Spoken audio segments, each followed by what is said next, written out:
네, 함께 기도하시겠습니다.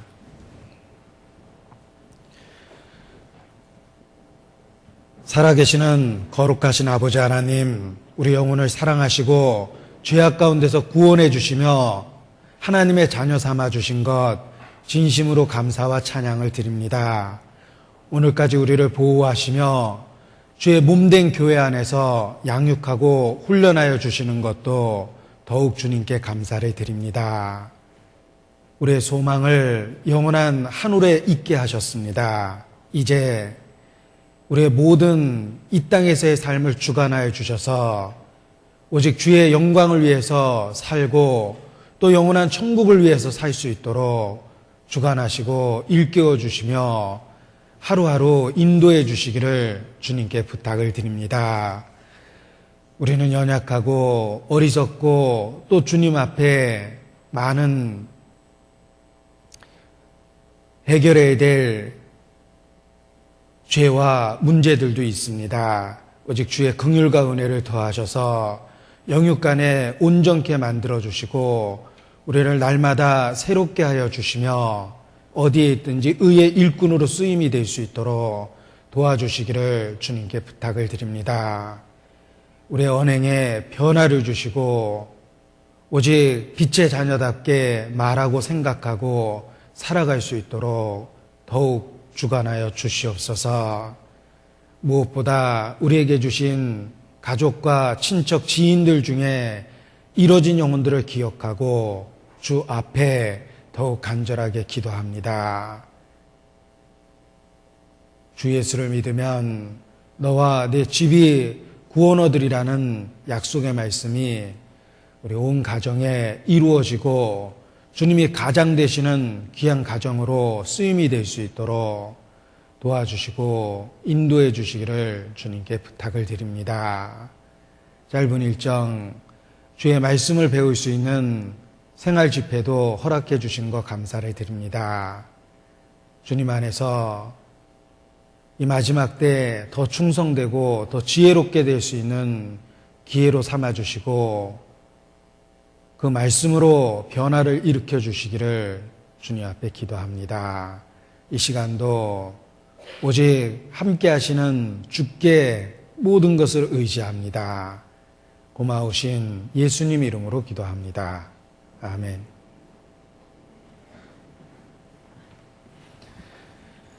네, 요한복음 14장입니다. 요한복음 14장 16절 말씀 제가 읽어드리겠습니다.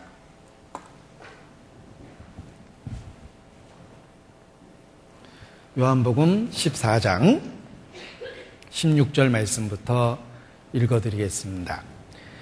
내가 아버지께 구하겠으니 그가 또 다른 보혜사를 너희에게 주사 영원토록 너희와 함께 있게 하시리니 저는 진리의 영이라. 세상은 능히 저를 받지 못하나니 이는 저를 보지도 못하고 알지도 못함이라. 그러나 너희는 저를 아나니 저는 너희와 함께 거하시며 또 너희 속에 계시겠습니다. 내가 너희를 고아와 같이 버려두지 아니하고 너희에게로 오리라. 20절 말씀은 함께 읽겠습니다. 그날에는 내가 아버지 안에 너희가 내 안에 내가 너희 안에 있는 것을 너희가 알리라. 우리가 믿고 있는 구세주의 이름은 하나님에 의해서 직접 계시된 이름입니다. 하나님께서 이름을 주시고 우리에게 그 이름을 계시한 것은 그 이름을 통해서 우리의 구세주가 우리에게 어떤 의미가 있는지를 알려주고자 하십니다. 구세주의 이름 자체가 계시라고 말할 수 있습니다. 우리의 구세주의 이름은 예수, 구원이란 의미를 갖고 있습니다. 예수께서 우리를 죄로부터 구원하시는 분이라는 것을 알려주기 위해서 이름을 예수라 하셨습니다. 그리고 또 하나의 이름을 주셨는데 임마누엘입니다. 이는 하나님이 우리와 함께 계심이라는 뜻입니다. 구세주의 이름을 예수 그리고 임마누엘이라고 주신 것은 우리의 구세주가 우리와 어떤 관련이 있고 어떤 의미가 있는지 알려주려 하십니다. 예수님의 인격, 예수님의 사역, 우리와의 관계, 우리와의 의미를 가르쳐주기 위해서 직접 이름을 통해서 계시하셨다. 이렇게 말할 수 있습니다. 곧 우리가 믿는 구세주는 죄로부터 우리를 구원하시는 분이시오. 그리고 더욱 놀라운 것은 우리와 함께 하시는 하나님이시라는 것입니다. 우리는 구세주의 이름을 통해서 그와 같은 놀라운 진리를 발견할 수 있습니다. 하나님은 구원하시고 우리를 내어버려 두신 것이 아닙니다. 자, 이제 천국에서 만나자 하고 헤어진 것이 아닙니다. 그날에 너희가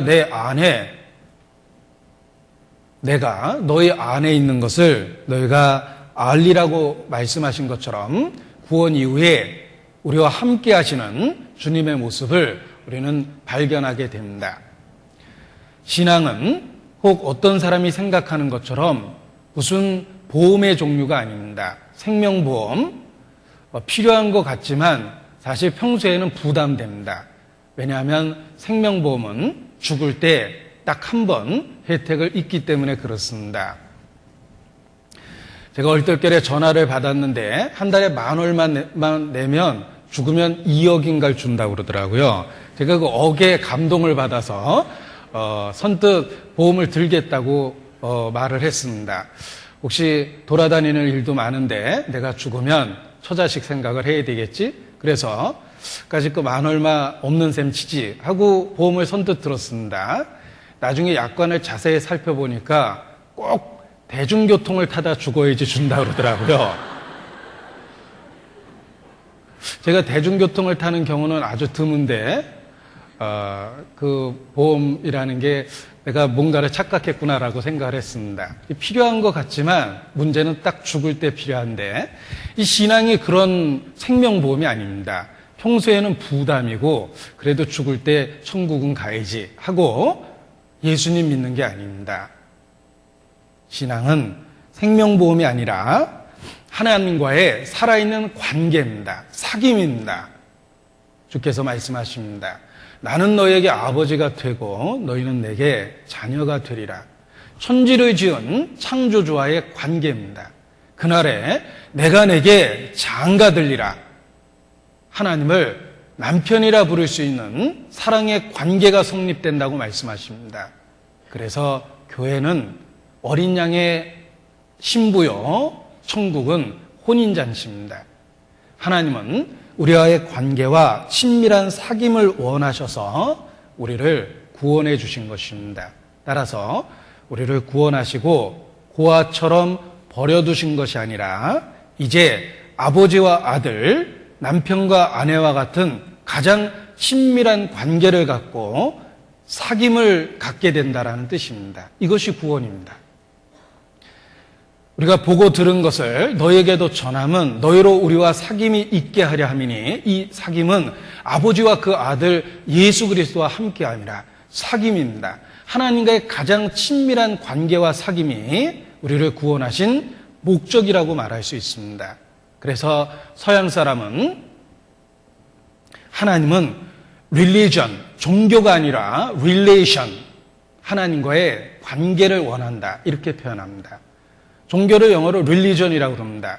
하나님은 종교 religion을 원하는 것이 아니라 relation, 하나님과의 관계, 친밀한 관계를 원한다는 것입니다. 신앙생활은 하나님과의 가장 친밀한 관계를 갖게 되고 그 사귐을 유지하는 것이다 이렇게 말할 수 있습니다. 성령의 교통하심입니다. 커뮤니언입니다. 하나님과 하나가 돼서 교통하는 것, 친밀한 사귐을 갖는 것, 이것이 신앙생활이다라고 말씀드릴 수 있습니다. 이 교통하심을 헬라어로 사용하면 우리에게 익숙한 단어일 겁니다. 코이노니아라고 널리 알려진 헬라어 단어 중에 하나입니다. 하나님과의 친밀한 교통과 사귐. 이것이 우리를 구원하신 목적이십니다. 그래서 임마누엘, 하나님이 실제 삶에 우리와 함께 하시는 놀라운 일이 일어나는 것입니다. 하나님께서 왜 천지를 창조하셨을까? 한마디로 이야기하면 우리와 영원히 함께 거하기 위해서입니다. 천지 창조의 목적도 영원히 함께 거하시기 위해서입니다. 그런데 죄가 하나님과 우리 사이에 들어왔습니다. 하나님과 우리 사이에 죄가 하나님과 우리를 분리시켰습니다. 관계를 파괴시켰습니다. 그래서 하나님은 인류 역사를 시작하셨습니다. 구원의 역사입니다. 구속의 역사입니다. 회복의 역사입니다. 깨어진 관계를 회복하는 구속의 역사를 시작하신 것입니다. 죄를 정의할 때 하나님과의 깨어진 관계다, 이렇게 정의할 수 있습니다. 구원이 무엇입니까? 깨어진 관계의 회복입니다. 그래서 화목하게 하셨다라는 말을 사용하고 있는 것입니다. 깨어진 관계를 회복했다라는 의미에서 화목입니다. 구속의 역사가 회복의 역사며 화목의 역사입니다. 관계를 회복하고 하나님 그 관계를 영원히 지속하고자 하신 것입니다. 따라서 우리가 구원받고 천국에서 주님을 만나는 것이 아닙니다. 구원받은 이후 우리와 함께 하시며 친밀한 관계와 사귐을 유지하고 계십니다. 이스라엘이 출애굽했을 때 400년 이집트 노예 생활에서 하나님의 능력과 은혜로 탈출합니다. 왜 출애굽시키셨을까? 애굽에 있는 그들을 왜 데리고 나오셨을까? 그 목적도 구속의 역사의 모형입니다. 그 목적이 기록되어 있습니다. 출애굽기 29장입니다. 같이 찾겠습니다. 출애굽기 29장입니다.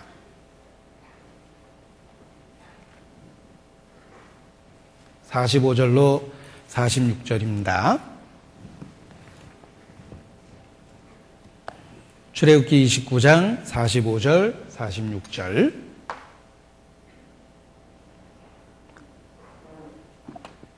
같이 읽겠습니다.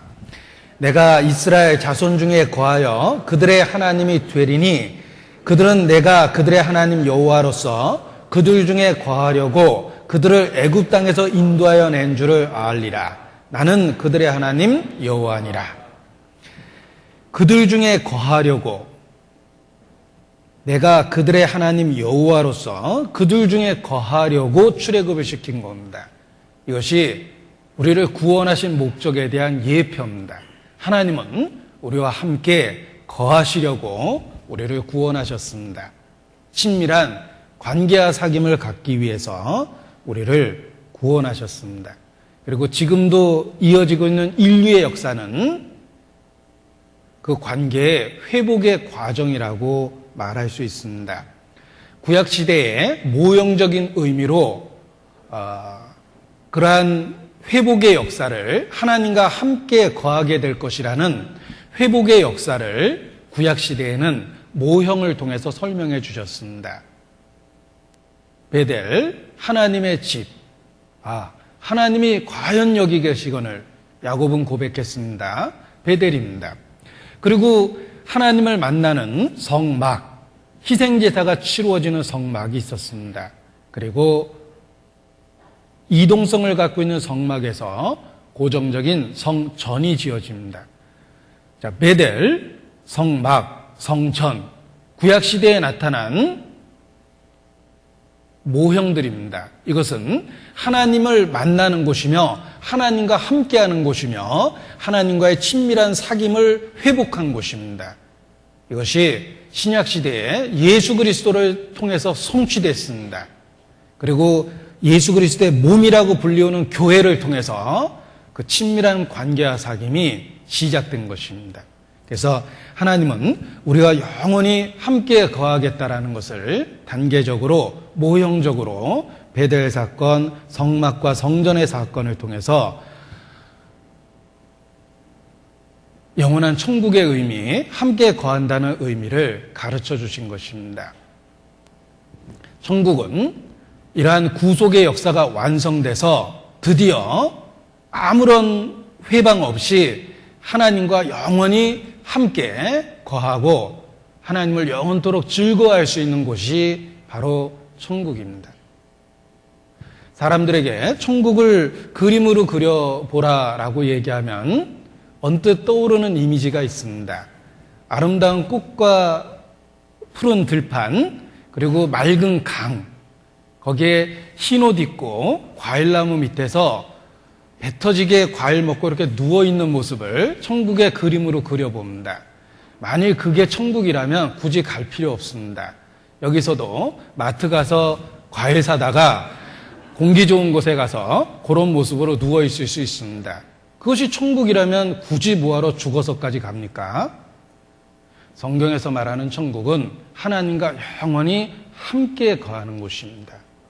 천국의 개념은 하나님과 영원히 함께 있는 곳입니다. 그래서 여기 있다 저기 있다 할 것이 아니라 너희 가운데 있다라고 말씀하신 겁니다. 예수께서 작은 천국의 모형입니다. 예수님은 하나님과 친밀한 사귐을 갖고 있었습니다. 우리는 예수 그리스도 안에서 예수께서 누리셨던 그 친밀한 사귐을 함께 누리게 됩니다. 천국은 너희 가운데 있다라고 말씀하신 것입니다. 천국은 우리를 사랑하시는 하나님과 영원히 함께 거하는 곳입니다. 자, 어떤 분은 이런 질문합니다. 천국에 가도 남편하고 같이 살아야 되나요? 글쎄요. 라고 대답하려고 그러는데 그분이 마저 이야기하셨습니다. 같이 있으면 어떻게 그게 천국 돼요? 라고 얘기하는데 아마 부부관계가 안 좋은 것 같습니다. 자, 우리가 이 땅에서 그래도 행복했던 시절이 있습니다. 사랑하는 사람과 함께할 때 우리는 행복이 무엇인지 어떤 샘플을 써보는 것처럼 행복의 의미를 조금은 느낍니다. 행복했던 순간은 사랑하는 사람과 함께할 때입니다. 그래서 연애할 때 행복하고 첫 아이 나서 가슴에 품었을 때 그 아이하고 눈만 마주치고 있어도 정말 행복합니다. 아이를 품에 안고 체온을 느낄 때 살냄새를 맡고 아이를 바라보면서 말할 수 없는 행복을 느낍니다. 행복은 사랑하는 사람과 함께 있을 때 그 의미를 느끼게 돼 있습니다. 천국은 사랑의 모형이 아닙니다. 사랑의 실체인 하나님과 영원히 함께 거하는 곳이기 때문에 천국이 천국 될 수 있다라고 말할 수 있습니다. 요한계시록 21장입니다.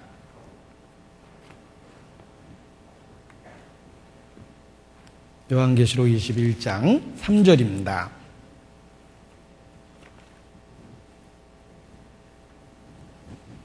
함께라는 말이 참 많습니다. 내가 들으니 보좌에서 큰 음성이 나서 가로되 보라 하나님의 장막이 사람들과 함께 있음에 하나님이 저희와 함께 거하시리니 저희는 하나님의 백성이 되고 하나님은 친히 저희와 함께 계셔서. 자, 함께라는 말이 반복되고 있습니다. 천국의 의미를 우리에게 분명하게 가르쳐 주는 것입니다. 사랑이신 하나님과 함께 있기 때문에 천국이 천국 되는 것입니다. 지옥이 무엇인지도 느낄 수 있습니다.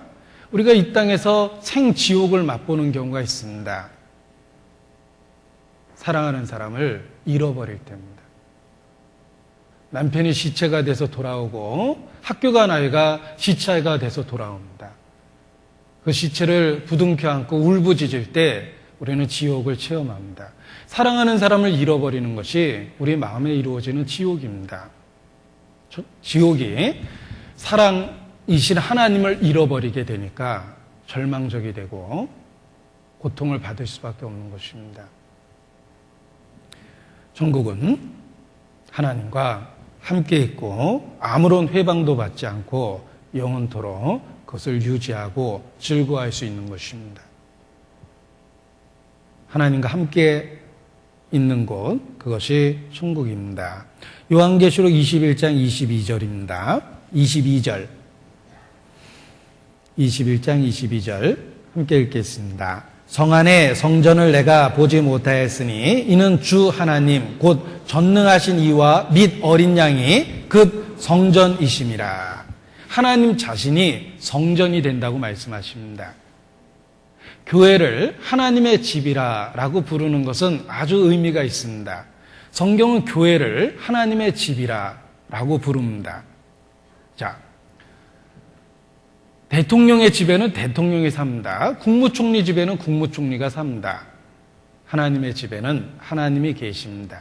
교회는 하나님의 집입니다. 교회는 하나님이 계시는 곳입니다.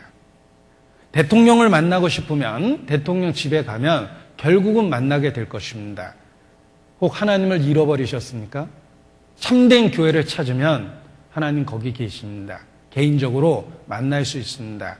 교회는 하나님의 집이기 때문에 그렇습니다. 그래서 이 집은 살아계신 하나님의 교회여 진리의 기둥과 터이니라 라고 성경은 기록하고 있습니다. 교회가 하나님의 집입니다. 천국에 대한 일종의 지점이요 모형이라고 말할 수 있습니다. 요한계시록에는 주님의 모습을 7 촛대 가운데 두루 다니는 모습으로 표현하셨습니다. 7 촛대는 교회입니다. 교회 가운데 주님이 계시다 이런 뜻입니다. 두세 사람이 내 이름으로 모인 곳에 나도 그들 중에 있다라고 말씀하십니다. 교회, 주의 집입니다. 하나님의 집입니다. 주께서 거기 계시고 돌봐주시고 역사하고 계십니다.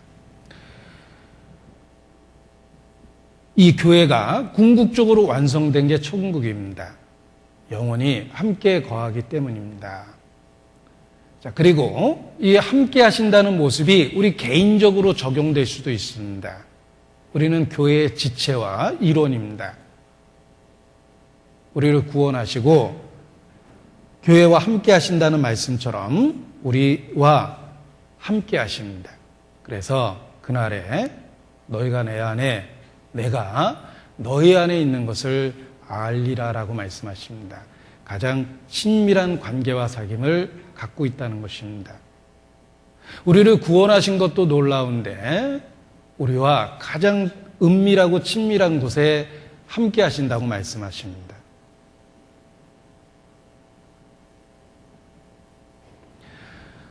한간에 유행했던 그런 유행어가 있습니다. 그 사랑에 대한 고백 중에 하나인데 꼭 이런 사랑의 고백 들어보셨습니까? 내 안에 너 있다. 뭐 이런 말이 있습니다. 굉장히 멋있는 말인데 사람들은 그 말이 성경에서 나온 말이라는 걸 모르더라고요. 예. 그날에 너희가 내 안에 내가 너희 안에 있는 것을 너희가 알리라라고 말씀하셨습니다. 이 김치만두가 김치에게 사랑을 고백했는데 내 안에 너 있다 이렇게 고백했답니다.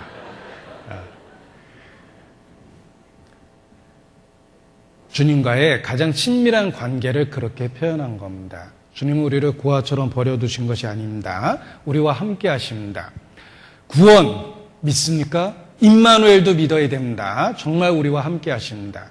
내 신앙이 약하고 옅고 부족해서 내가 인식 못할 때도 있지만 분명한 건 하나님은 약속하신 대로 신실하십니다. 내가 인식하든 인식하지 못하든 하나님은 나를 구원해 주신 이후 나와 함께 하고 계십니다. 우리는 그것을 믿어야 돼요. 예수, 우리를 죄로부터 구원해 주신 것을 믿는다면 임마누엘, 우리와 함께 하신다는 것도 믿어야 되는 것입니다. 우리와 함께 하시며 어디 계시는데 우리 안에 계십니다. 그래서 너희와 함께 하며 너희 안에 있다라고 말씀하시는 겁니다. 가장 친밀한 사귐을 주시는 겁니다. 주님이 우리와 함께 계신다는 이 놀라운 진리가 우리의 삶에 변화를 줍니다. 주님이 함께 하십니다. 꽃 한 송이를 봐도 느낄 수 있습니다. 주님이 정말 함께 하십니다. 선선한 바람이 불어도 바람을 느끼면서 주님을 느낄 수 있습니다. 대자연의 웅대한 모습을 보고도 주님이 함께 하심을 느낄 수 있습니다. 우리가 그 약속을 발견하면 내가 살아가고 있는 모든 것이 전혀 다르게 느껴집니다. 주님이 함께 계십니다. 초막이나 궁궐이나 내주 예수 모신 그곳이 하늘나라, 정말 그렇게 찬양할 수 있습니다. 약속하신 대로 함께 하시기 때문에 일상의 모든 일 속에서, 내 삶의 모든 곳에서 주님을 발견할 수 있습니다. 낯선 곳에 갈 때 있습니다. 특히 외국 같은 데 가보면은 이렇게 마음에 위축되는 것을 느낍니다. 말이 안 통하고, 또 대부분의 외국 사람들은 저보다 더 큰 그 체구를 갖고 있습니다. 그래서 낯설고 말도 안 통하고, 그리고 이방인이기 때문에 외국 같은 데 가면 본능적으로 이렇게 위축되는 게 있습니다. 그러나 그때마다 주님이 정말 여기와 함께 하시고 있다는 걸 마음에 딱 일깨우면 담대함이 생깁니다. 스스로 놀랍고 신기할 정도로 담대함이 생깁니다. 오늘 눈을 높이 들어 누가 이 모든 것을 창조하였나 보라. 눈을 높이 들어 정말 하늘을 쳐다보면 하늘이 이렇게 반원처럼 보이는데 하나님의 눈동자처럼 보입니다. 그래서 눈을 들어 하늘을 보면 하나님과 눈을 탁 마주친 것 같은 그런 전율을 느낄 때가 있습니다. 아, 하나님이 정말 여기 함께 계시는구나. 언어가 통하지 않아도 주눅들지 않습니다. 내가 말도 안 통하는 이 나라에 뭐하러 왔겠냐. 꼭 전해줄 메시지가 있어서 왔다. 담대함이 생깁니다. 하나님이 우리와 함께 하시고 있다는 이 놀라운 진리가 우리의 삶에 담대함을 주고 기쁨을 주고 삶의 의미를 줍니다. 우리가 혹 삶의 환경에 의해서 초라해지고 불편해지고 또 약봉투 들고 다니고 통증 속에서 살아갈 때도 있습니다. 그래도 놀라운 건 약속하신 대로 임마누엘, 정말 주님이 함께 하시고 있다는 걸 스스로 일깨우면 달라집니다. 내가 몸이 불편해도 아무렇지 않습니다. 그냥 불편한 거지 주님이 함께 하시고 있다는 진리가 그 모든 것을 잊어버릴 수 있을 정도로 놀라운 위로를 줍니다. 그래서 정말 우리를 구원해 주신 예수 그리스도를 믿는다면 믿음은 절반의 믿음이 아닙니다. 함께 하시고 있다는 것도 믿어야 됩니다. 제가 생활집회 첫날 강조했던 메시지가 있었습니다. 예수, 그가 하나님의 아들이다 라는 것을 강조해서 교훈을 나누었습니다. 하나님이 사람이 되신 분입니다. 사람의 모양으로 나타나셨습니다. 내가 이해할 수 있는 언어로 말씀하십니다. 하나님에 대해서. 내가 이해할 수 있는 모습으로 육체로 표현해 주십니다. 하나님의 아들이시거든요. 예수께서 하나님의 아들이십니다. 신실하십니다. 변역하지 않습니다. 거짓되지 않습니다. 변개치 않습니다. 그 거짓이 없으신 신실하신 하나님께서 우리 죄를 위해서 죽었다고 말씀하셨습니다. 다 이루었다. 속죄를 완성하셨다고 말씀하셨습니다. 우리는 그걸 믿죠. 믿음으로 구원을 받았습니다. 그것만 믿으면 안 돼요. 우리와 함께 하시겠다고도 말씀하셨어요. 다시 오시겠다고도 말씀하셨습니다. 우리가 당하고 있는 모든 일이 합력하여 선이 될 거라고도 말씀하셨습니다. 내가 나를 위해서 죽으신 예수님을 믿었다면 믿음은 부분적인 게 아닙니다. 우리는 예수님 자체를 믿고 있는 겁니다. 그가 함께 하시고 있다는 것도 믿어야 되고, 느껴지지 않지만 우리와 함께 하시고 우리를 보존하고 있다는 것도 믿어야 되고, 다시 오신다는 것도 믿어야 되고, 상급이 있다는 것도 믿어야 됩니다. 믿음은 결코 부분적으로 취해서 믿는 것이 아닙니다. 주님 자신을 믿는 거기 때문에 그분이 하신 모든 것을 다 믿을 수 있다는 것입니다. 그분이 함께 하시겠다고 약속하셨습니다. 거짓이 없으신 하나님의 아들, 우리는 그의 인격을 믿죠? 그가 함께 하시겠다고 약속했기 때문에 그대로 받아들일 수 있는 거예요. 단지 내가 부족하고 한심하고 연약해서 자주 잊어버리고 느끼지 못할 뿐입니다. 내가 기억을 하든 기억을 하지 못하든, 내가 느끼든 느끼지 못하든 약속하셨으면 사실입니다. 정말 함께 하시는 거예요. 그래서 구원받은 이후에 우리의 삶의 놀라운 변화는 주님이 함께 하시고 있다는 진리에 대한 발견입니다. 아브라함이 그러했습니다. 너는 내 본토 친척 아비집을 떠나 내가 내게 지시할 땅으로 가라. 한 번도 보지 못한 곳입니다. 어떻게 가야 될지도 몰랐습니다. 아브라함은 기꺼이 본토 친척을 떠났습니다. 어떻게 그렇게 할 수 있죠? 어디로 가는지도 모르고 어떻게 가야 될지도 모르는데 어떻게 본토 친척 아비집을 떠날 수 있었습니까? 한 가지 이유입니다. 어디로 가야 되는지 모르지만 함께 가겠다고 약속해 주신 거예요. 누구하고 가는지 알았던 겁니다. 천지를 지은 창조주의 음성을 들었습니다. 그래서 갈 바를 알지 못하고 나올 수 있었다고 말합니다. 노아도 마찬가지입니다. 비 한 방울 내리지 않던 시대에 비가 온다고 하나님의 말씀을 들었습니다. 그리고 오랜 조롱을 견뎌내면서 방주를 지을 수 있었던 것입니다. 요셉은, 창세기 요셉은 하나님께 비전을 받았습니다. 그러나 현실은 달랐습니다. 형제들에서 배반당하고 팔리고 애굽으로 노예로 팔려버렸습니다. 그래도 맘 잡고 살아보려고 그러는데 주인집 마누라가 모함해서 감옥까지 갔습니다. 그것도 몇 개월 만에 풀려난 게 아니죠. 몇 년을 거기 있었습니다. 벌어지고 있는 현실은 절망적이었습니다. 그러나 요셉의 생애가 놀랍지 않습니까? 노예로 팔려도 하나님은 그와 함께 하셨습니다. 감옥에 갔을 때 하나님 그와 함께 하셨습니다. 그래서 총리가 됐을 때도 계속해서 함께 하신 겁니다. 아브라함, 노아, 요셉 모든 믿음의 사람이 그러합니다. 하나님 함께 하시고 있다는 진리 하나만으로 현재의 문제를 넘어서 신앙의 삶을 살 수가 있었던 것입니다. 그들은 희미한 약속을 받습니다. 우리는 십자가를 통해서 확실한 약속을 받습니다. 더더욱 믿을 수 있습니다. 노아에게 해준 음성보다 더 분명한 음성을 들은 것입니다. 아브라함을 불러낸 음성보다 우리는 더 확실한 음성을 들었습니다. 왜? 십자가에서 들었기 때문입니다. 하나님의 아들이 십자가에 못 박혔습니다. 그 자리에서 우리에게 해주신 약속들이기 때문에 우리는 어떤 의미에서 우리의 믿음의 조상들보다 더 분명한 음성을 들은 것이다. 이렇게 말할 수 있습니다. 약속하신 대로 정말 우리와 함께 하십니다. 요한복음 14장입니다. 16절.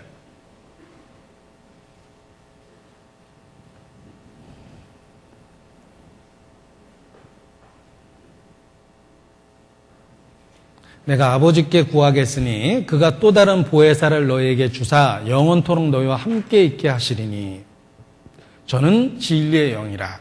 우리에게 성령을 주신다고 말씀하셨습니다.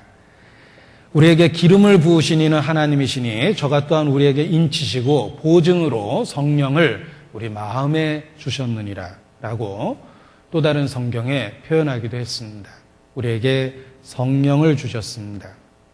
자, 이 성령을 주셨다. 우리 안에 성령이 있다라는 건 우리 개인에게 아주 중요한 겁니다. 왜냐하면 우리가 정말 참된 그리스도인인지 혹 참을 가장하고 있는 거짓인지를 분별할 수 있는 기준이기 때문에 그렇습니다. 알곡이 있고 쭉정이가 있습니다. 곡식이 있고 가라지가 있습니다. 의인 중에 악인이 있습니다. 좋은 물고기가 있고 나쁜 물고기가 있습니다. 양이 있고 염소가 있습니다. 내가 정말 성경적인 크리스찬인지 어떻게 확인하시겠습니까? 그걸 확인하는 표식이 성령입니다. 약속하신 성령을 우리에게 주셨는데 정말 내 안에 성령이 계시는가 스스로 확인하고 확증해야 됩니다. 당황스러울지라도 누구든지 확인하고 확증해야 됩니다. 정말 자기 안에 성령이 계시고 성령의 증거가 있고 나타남이 있고 삶의 변화가 있습니까? 우리의 신앙이 관념적이고 교리적인 문답에 있다면 치명적 실수를 하는 겁니다. 이 복음은 말로만 너에게 이르는 것이 아니라고 분명히 경고하셨음에도 불구하고 교리적 문답만으로 관념적 지식적 동의만으로 자기가 구원받았다고 착각하고 삶에 아무런 변화가 없어도 원래 그런 거니 생각하고 살면 정말 치명적인 실수하는 겁니다. 더더욱 이 마지막 때에 가장 어리석은 사람이 될 것입니다.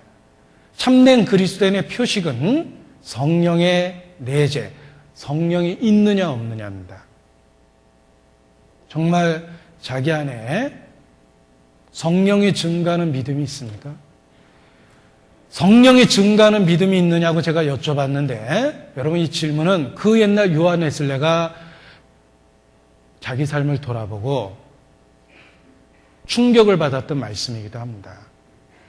요한 웨슬레는 그 질문 앞에서 두려웠습니다. 내가 믿으려고 하는 건 알겠는데 정말 내 안에 성령이 증가하는 믿음이 있을까? 요한 웨슬레는 그 질문을 붙들고 고민했기 때문에 1738년 5월 24일 8시 45분 확실히 거듭났다고 간증할 수 있게 됩니다. 요한 웨슬레는 일기를 썼습니다.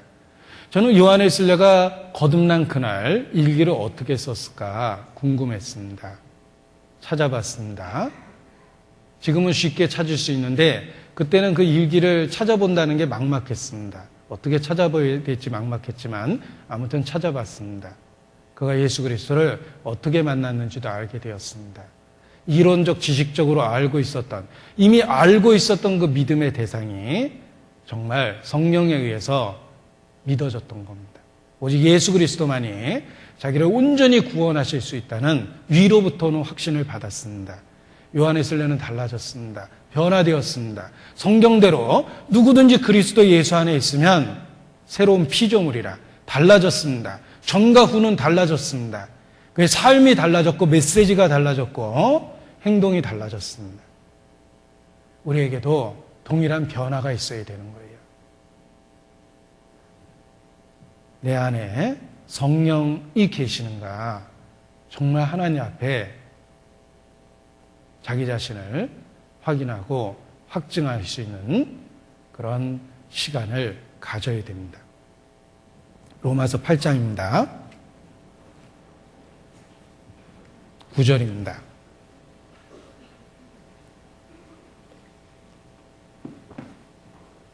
로마서 8장 9절 같이 읽겠습니다. 만일 너희 속에 하나님의 영이 거하시면 너희가 육신에 있지 아니하고 영에 있나니 누구든지 그리스도의 영이 없으면 그리스도의 사람이 아니라. 성경적인 크리스찬이 무엇입니까? 영원한 속죄를 믿는 사람, 교리입니다. 그냥 교리입니다. 성경적인 크리스찬은 교리에 대한 동의가 아닙니다. 교리에 대한 동의가 있어야 되지만 그건 신앙의 한 걸음일 뿐입니다. 성경적인 크리스찬은 그리스도의 영이 있느냐 없느냐입니다. 구원의 확신을 갖는 게 중요한 게 아니라 구원 받는 게 진짜 중요한 거예요. 여러분 좁은 문에 대한 이야기 합니다. 좁은 문. 한 번 문이 닫힌 이후에 바깥 어두운 곳에 내어 쫓긴 사람들이 있습니다. 그들의 말을 분석해 보셨습니까? 내가 주 앞에서 먹고 마시고 주는 우리 길거리에서 가르치셨나이다. 내가 주의 이름으로 선지자 노릇하고 귀신도 쫓아내며 많은 권능을 행치 아니하였나이까. 그들은 쫓겨나는 그 시간까지 자기가 쫓겨날 거라고 상상도 못했다는 뜻입니다. 그럴 리가 없다는 거예요. 만일 구원의 확신 여부를 물어보면 그들은 구원 받았다고 대답했을 겁니다. 그러나 쫓겨났습니다. 구원의 확신을 갖는 게 중요한 게 아니라 그 근거가 정말 성경적인가 이것이 중요합니다. 그리스도의 영이 없으면 그리스도의 사람이 아닙니다. 누구든지 그리스도의 영이 없으면 그리스도의 사람이 아니라고 성경 경고합니다. 너희가 믿음 안에 있는가 너희 자신을 시험하고 확증하여 보라. 스스로 알지 못하면 버리운 자니라 그랬습니다. 여러분 보십시오. 누구든지 너희가 믿음 안에 있는가 시험하여 보고 확증하여 보라 라고 말씀하셨습니다. 일회적입니까? 딱 한 번 확인하면 된다는 뜻입니까? 아닙니다. 수시로 확인해 보라는 거예요. 우리가 망망대해 배를 띄워놓고 항해하면 수시로 항로를 확인하면서 올바로 가고 있는 것입니다. 좁은 문, 좁은 길, 정말 내가 크리스천의 생명을 갖고 있고 그리스도인으로 생명을 갖고 있고 그 좁은 길을 가고 있습니까? 어떻게 확인하시겠습니까? 그리스도의 영이 없으면 그리스도의 사람이 아닙니다. 이것을 확인하고 확증하는 것은 오랜 수술을 받는 것처럼 고통스럽고 힘든 과정입니다. 그러나 그렇게 할 만한 충분한 의미가 있습니다. 건강진단도 새벽에 일찍 가서 귀찮은 모든 절차를 다 밟습니다. 혹 병이 있을까봐, 잘하는데 모를까봐 구원에 대한 점검은 말할 것도 없습니다.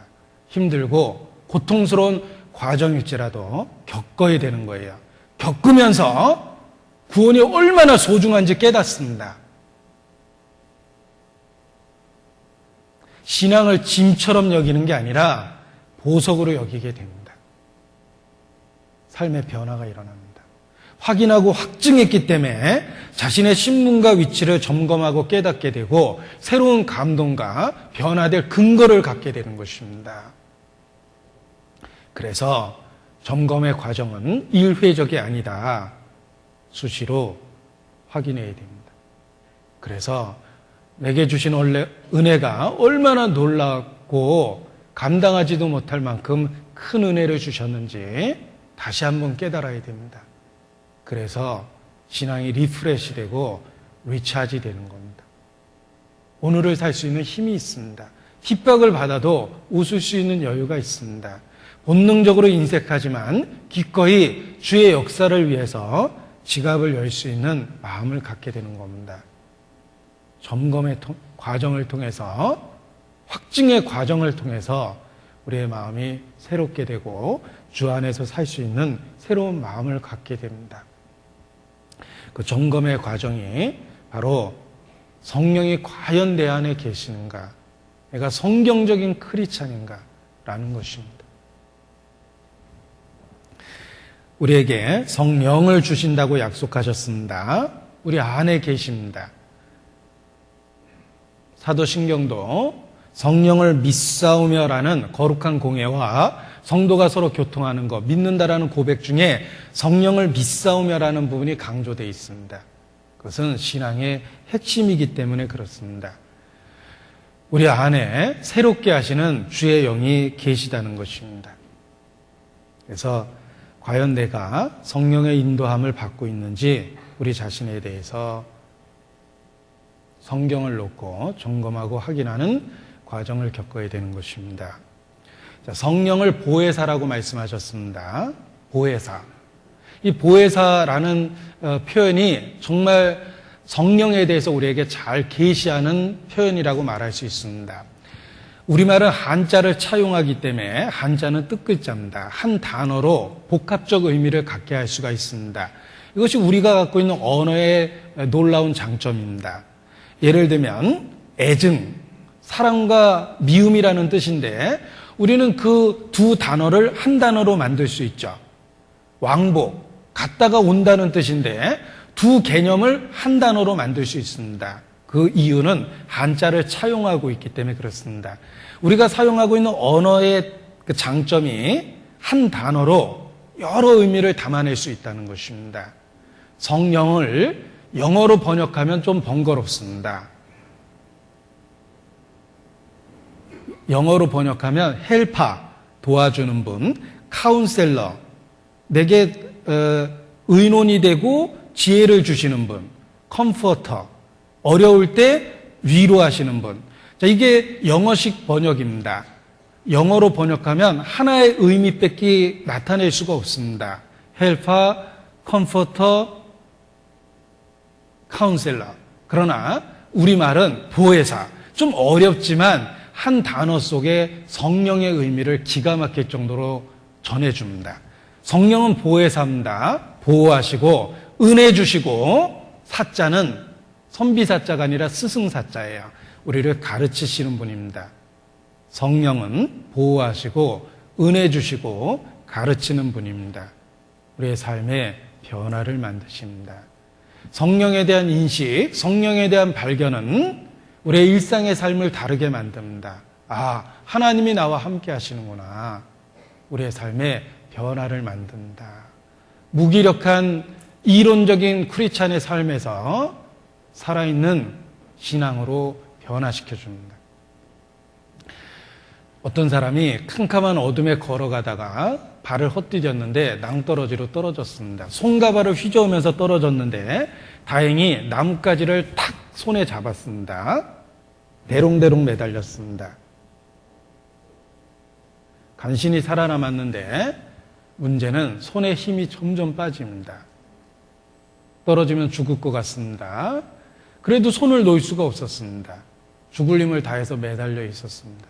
밤새도록 매달려 있었습니다. 자기가 생각해도 초인적인 힘인데 손을 놓으면 죽는 겁니다. 그런데 이제 정말 버틸 수 없다라고 모든 걸 포기하고 싶었습니다. 그래도 악착같이 붙들고 있었습니다. 해가 떠오르기 시작했습니다. 주변이 밝아지면서 아래를 쳐다봤더니 바닥이 1m 아래더래요. 뭔가 너무 결론이 허무하죠? 진작 알았다면 밤새도록 그 고생은 안 했을 겁니다. 손 놓고 편하게 내려와서 기다렸을 텐데 몰라서 고생을 한 거예요. 성령이 우리와 함께 하시고 있다는 걸 깨달으면 주의 손이 우리를 받치고 있다는 걸 깨닫게 됩니다. 우리의 삶을 주의 손이 이렇게 받치고 있는 것입니다. 너희를 내 손에서 빼앗을 자가 없다라고 말씀하셨습니다. 진작 깨달았다면 우리의 인생을 그렇게 쓸데없는 고민과 고통으로 보내진 않았을 거라는 거예요. 평안을 누리면서 지낼 수 있었을 것입니다. 주의 손이 우리를 받치고 있습니다. 성령께서 그렇게 하십니다. 뉴턴, 과학자입니다. 그가 위대한 것은 과학자로서의 놀라운 발견을 했기 때문입니다. 보십시오. 뉴턴이 사과나무 아래 앉아 있었는데 사과가 뚝 떨어졌습니다. 뉴턴은 생각했습니다. 왜 사과가 밑으로 떨어졌을까? 위로 올라가지는 않고. 왜 사과가 바로 떨어졌을까? 대각선으로 떨어지는 않고. 왜 사과가 바로 떨어졌을까? 지그재그로 떨어지지는 않고. 이런 생각을 했던 겁니다. 우리가 옆에서 그런 뉴턴을 지켜봤다면 핀잔 줬을 거예요. 쓸데없는 생각한다고. 뉴턴은 훌륭한 과학자입니다. 오해 생각하다가 만류인력의 법칙을 발견했습니다. 지구에 중력이 있다는 걸 안 거예요. 뉴턴은 만류인력 법칙을 발견했습니다. 무엇이 달라졌습니까? 비로소 자연이, 만물이 어떻게 돌아가는지 보이기 시작했다는 거예요. 만류인력의 법칙이 천체와 우주가 어떻게 돌아가고 지구에 왜 이런 자연의 규칙이 생기는지 보이게 했던 것입니다. 이해력을 만들어준 것입니다. 그는 위대한 과학자입니다. 성령이 우리 가운데 계시다는 걸 깨달으면 우리에게 일어나는 변화, 우리에게 일어나는 놀라운 역사가 어떻게 일어나는 건지 알게 됩니다. 우리에게 왜 핍박이 있는지도 알게 되고 주님이 오늘 왜 아직 안 오셨는지도 알게 됩니다. 성령은 우리 삶에 일어나는 모든 일에 대한 이해력을 만들어주는 겁니다. 성령에 대한 자각과 발견은 우리의 삶에 하나님이 하시는 일에 대한 깨달음을 줍니다. 그래서 그 일에 우리의 삶을 동참시킬 수 있게 되는 것입니다. 우리 시대는 놀라운 문명을 누리고 있습니다. 자, 어떤 의미에서는 제가 예를 들면 원주에 설교 가는 것보다 부산에 설교 가는 게 나을 때가 있습니다. 왜냐하면 KTX를 타면 비슷한 시간에 더 편하게 갈 수 있기 때문입니다. 우리는 놀라운 문명을 누리고 있죠. 마음만 먹으면 오늘 저녁에 외국에 가 있을 수도 있습니다. 그런데 20세기의 이런 놀라운 문명은 사실 석유 문명입니다. 석유가 그걸 가능하게 해준 겁니다. 그런데 석유는 수천 년 전부터 땅속에 있었습니다. 인류가 석유를 어떻게 사용해야 되는지를 알게 됐을 때 문명이라는 게 그 위에 세워진 겁니다. 우리가 석탄, 좀 원시적인 연료지만 지금도 사용합니다. 그런데 불과 150년 전까지만 해도 이 조선시대 조정에서는 석탄을 이용할 수가 없었습니다. 저게 잘 관리해서 불을 떼면은 불이 붙어서 안 꺼진다는 건 알았는데 그걸 어떻게 이용할지 몰라서 한 그 신하가 임금에게 상소했던 경우가 있습니다. 그 시커먼 물체를 잘 다듬어서 쓰면 불이 붙어서 꺼지지 않는다고. 그러나 조선시대에는 석탄을 제대로 사용할 수도 없었습니다. 진작에 사용했다면 우리의 삶이 달라졌을 것입니다. 수천 년 전부터 있었던 것인데 사용을 못했던 것입니다. 성령이 그렇습니다.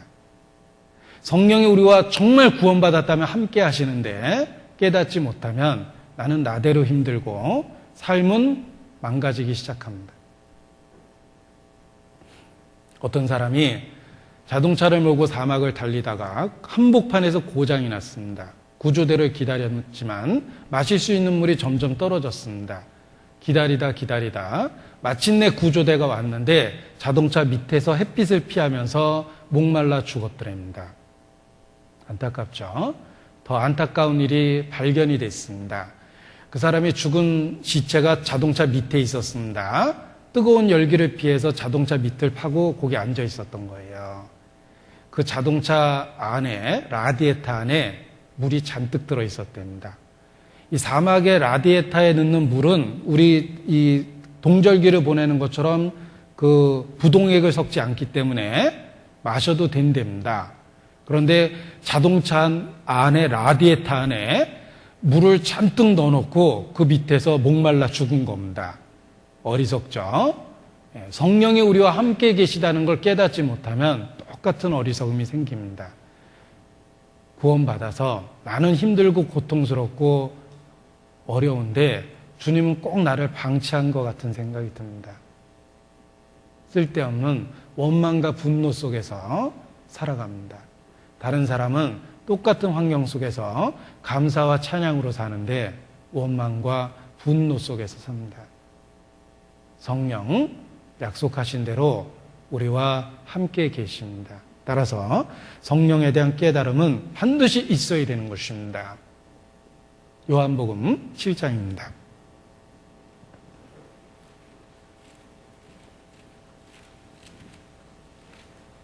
요한복음 7장 39절입니다.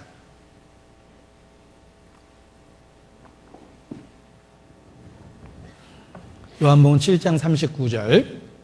이는 그를 믿는 자의 받을 성령을 가리켜 말씀하신 것이라. 같이 읽겠습니다. 예수께서 아직 영광을 받지 못하신 거로 성령이 아직 저희에게 계시지 아니하시더라. 예수님의 공생의 기간 중에 성령이 제자들에게 없었습니다. 왜냐하면 예수께서 아직 영광을 받지 않으셨기 때문입니다. 성령은 예수께서 영광을 받으신 이후에 그것을 근거로 우리에게 주신 것입니다. 예수께서 영광을 받으신다는 말이 죽고 부활하시고 승천하신다는 뜻입니다. 그리스도의 십자가의 사역으로 성령이 오시게 된 겁니다. 우리는 예수님의 죽으심 앞에서 기뻐할 수 있습니다. 죽음 앞에서 어떻게 기뻐합니까? 그 죽음의 근거가 성령이 오실 수 있는 근거가 된 겁니다. 우리는 예수님이 승천하셨습니다. 우리를 떠나가셨음에도 불구하고 기뻐할 수 있습니다. 승천하셔서 성령이 오셨기 때문입니다. 성령이 오시는 근거는 그리스도의 영광입니다. 그가 죽고 부활하시고 승천하셨기 때문에 성령이 오신 겁니다.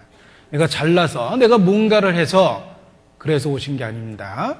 그리스도께서 영광을 받으신 걸 근거로 성령이 오신 것입니다. 요한복음 16장 7절입니다. 16장 7절 같이 읽겠습니다. 그러나 내가 너에게 실상을 말하노니 내가 떠나가는 것이 너에게 유익이라. 내가 떠나가지 아니하면 보혜사가 너에게로 오시지 아니할 것이요 가면 내가 그를 너에게로 보내리니. 가면 내가 그를 너희에게 보내리니라고 말씀하셨습니다. 예수께서 우리 죄를 위하여 십자가에 죽으셨습니다. 죽은 지 사흘 만에 부활하셨습니다. 그래서 계속 우리와 함께 계신 것이 아닙니다. 하늘에 오르사 하나님 우편에 앉아 계십니다. 앉아 계시다가 저리로서 산자와 죽은 자를 심판하러 오실 것입니다. 자, 예수께서 승천하셨습니다. 하늘에 오르사 하나님 우편에 앉아 계십니다. 강조하고 싶어서 제가 실판에 쓴 겁니다. 이것이 왜 우리에게 의미가 있습니까? 그래서 성령이 오실 수가 있었던 거예요. 가면 내가 너희에게 성령을 보내리니 그랬죠. 성령이 오셨습니다. 그리스도의 죽음과 부활, 승천을 근거로 해서 성령이 우리에게 오신 것입니다. 가면 너희에게 보낼 것이다. 예수 그리스도의 부활하심으로 말미암아 우리를 거듭나게 하사, 우리가 어떻게 거듭났냐면 그리스도의 부활의 생명을 받은 것입니다. 하늘에 오르사 우리에게 부활의 생명, 새 생명을 주신 것입니다.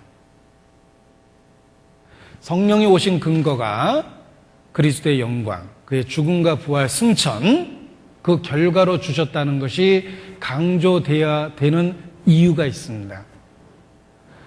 우리가 어떤 상태든 우리가 무엇을 했든 우리와 관계된 게 아니라는 거예요. 성령을 주신 이유는 우리 자신의 경건과 우리 자신의 태도의 여하에 따른 것이 아니었습니다. 그리스도의 사역과 관련되어 있기 때문에, 사역과 관련해서 성령을 주셨기 때문에 내가 어떤 상태든 내가 어떤 일을 하든 성령은 떠나지 않습니다. 내가 확실하게 예수 그리스도를 통해 구원을 받으면 성령을 주십니다. 성령은 절대로 떠나지 않습니다. 주신 근거 자체가 애초부터 나하고 관련됐던 게 아니에요. 내가 어떤 상태냐, 어떤 행동을 했느냐가 아니라 그리스도의 사역을 근거로 주셨기 때문에 성령은 절대 우리를 떠나지 않습니다.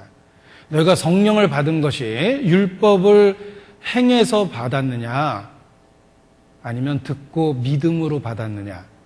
바울은 물어봤죠. 듣고 믿음으로 받았습니다. 그리스도의 사역을 근거로 해서 주셨기 때문에 성령은 절대로 우리를 떠나지 않습니다. 그래서 우리가 이 전쟁통 같은 세상에서 믿음을 지킬 수가 있는 거예요. 성령이 지켜주시는 것입니다. 성령과 관련된 용어 정의를 제가 해보겠습니다. 자, 이 용어는 짧은 말로 복잡한 말을 기억할 수 있게 만들어주는 겁니다. 어떤 분은 용어에 대한 거부감이 있는데, 예를 들면 이제 동정녀 탄생 그러면 에이 그런 말이 성경에 어딨냐 그러죠. 동정녀 탄생이라는 말을 찾으면 없지만 그런 내용은 잔뜩 들어있잖아요. 예수님이 처녀 몸에 성령으로 잉태했다는 내용을, 그 복잡한 내용을 짧은 용어로 만든 겁니다. 그게 용어의 묘미입니다. 복잡한 내용을 기억할 수 있게 만들어주는 것입니다. 성육신, 어려운 말이지만 하나님이 사람이 됐다는 뜻입니다. 성육신이라는 말 성경에 없습니다. 그러나 성육신의 내용은 수없이 많습니다. 하나님이 사람의 모양으로 나타났다는 용어라는 것이 그렇습니다. 그래서 복잡한 내용을 기억할 수 있게 만들어주는데, 이 성령과 관련된 용어를 이해하면 성령에 대한 많은 가르침에 대한 이해를 할 수 있게 되는 것입니다.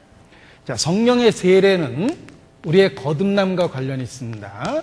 일회적입니다. 우리가 구원받을 때 성령이 오시는 거예요. 그걸 성령의 세례를 받는다라고 합니다. 성령의 충만은 일회적이 아닙니다. 일상생활에서 반복적, 지속적으로 이루어져야 되는 거예요. 구원받은 후에 성령 충만은 우리의 삶에 반복적으로 이루어지는 것입니다. 성령의 내주, 한자죠. 우리 안에 거하신다는 뜻입니다. 이것은 성령 세례의 결과로 우리 안에 계시다는 뜻입니다. 결코 우리를 떠나지 않습니다. 성령이 우리 안에 계시기 때문에 성령의 은사를 주십니다. 카리스마라는 그 단어가 은사라는 뜻입니다. 은혜로 준 선물이라는 뜻인데, 능력을 행하고 지혜의 말씀, 지식의 말씀, 병고침, 뭐 이런 은사들을 주십니다. 그리고 성령의 열매를 주십니다.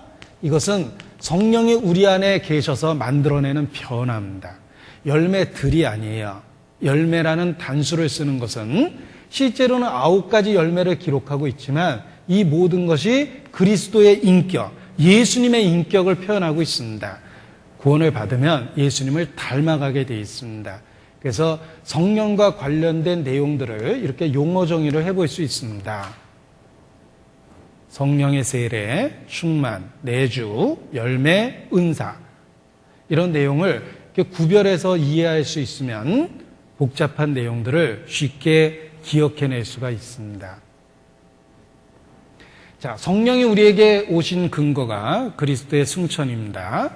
그리스도께서 하늘에 오르사 가면 보내겠다. 그 근거로 우리에게 성령을 주셨습니다. 따라서 그리스도의 사역과 관련해서 성령을 주셨기 때문에 절대로 우리를 떠나거나 버리지 않습니다. 그리스도의 사역은 취소될 수 없고 완성된 사역이기 때문에 성령도 결코 우리를 떠나지 않습니다. 자, 성령을 강조한 이유가 있습니다. 우리가 예수님을 믿는 믿음은 예수님은 어제나 오늘이나 영원토록 동일하십니다. 우리의 믿음은 과거와 관련되어 있는 것도 아니고 미래와 관련되어 있는 것도 아니고 과거, 현재, 미래 모든 것과 관련되어 있는 것입니다. 생각해 보십시오. 예수님의 과거와 관련된 우리의 믿음이 무엇입니까? 십자가에 죽고 부활하신 거예요.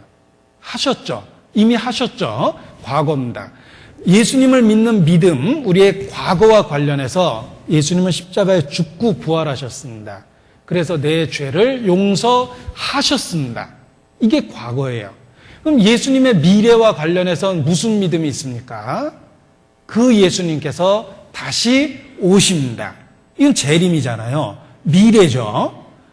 우리의 신앙은 과거나 미래와만 관련된 게 아니라 현재의 의미도 있다는 거예요.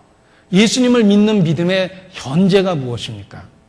내가 너와 함께한다. 성령입니다. 그래서 성령이 우리 가운데 계시고 우리 가운데 역사하시는 현재에 대한 믿음도 있어야 돼요.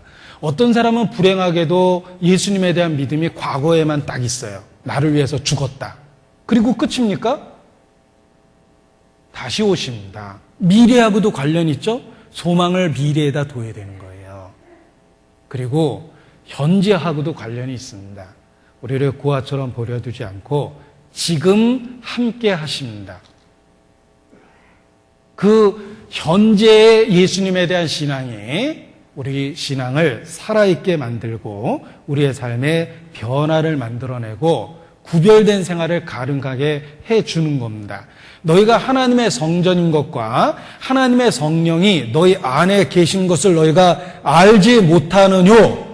알지 못하면 죄짓게 돼 있어요. 알아야지. 함께 하시는 성령에 대한 인식이 있기 때문에 삶의 변화가 생기는 겁니다. 믿음의 현재형이 있다는 거 아셔야 돼요. 지금 우리와 함께 하십니다.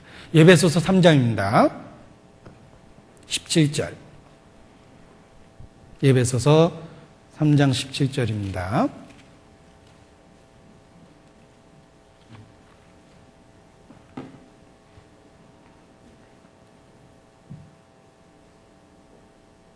같이 읽겠습니다. 믿음으로 말미암아 그리스도께서 너희 마음에 계시게 하옵시고 너희가 사랑 가운데서 뿌리가 박히고 터가 굳어져서 능히 모든 성도와 함께 지식에 넘치는 그리스도의 사랑을 알아. 예. 믿음으로 말미암아 그리스도께서 너희 마음에 계시게 하옵시고 라고 되어 있죠. 자, 믿음으로 말미암아 그리스도가 너희 마음에 계시게 하옵시고 성령이 우리 마음에 계십니다. 우리 안에 계십니다. 믿음으로 말미암아 그리스도께서 너희 안에 계시게 하옵시고라고 말씀하셨습니다. 써보겠습니다. 믿음으로 말미암아. 이것이 성령에 대한 인식, 성령과의 동행을 가능하게 만들어주는 겁니다. 여러분, 믿음이 무엇입니까? 믿음은 사실을 받아들이는 것이라고 이렇게 이야기합니다. 사실을 받아들이는 게 믿음입니다. 실제의 사실을 받아들이는 확신이에요. 우리 안에 내가 믿어서 오시는 게 아니라 하나님의 약속대로 계시다는 사실을 받아들이는 것입니다. 사실관계를 인정하고 받아들이는 게 믿음입니다. 혼인관계가 그래요. 내가 저 사람의 아내가 되고 저 사람의 남편이 됐다는 혼인관계를 받아들여야만 그 배우자로서의 의무를 지키면서 사는 겁니다. 결혼은 했는데 난 저 사람 남편이라고 인정 안 해요. 난 저 사람 아내라고 인정 안 해요 라고 하면 자기 마음대로 살게 돼 있습니다.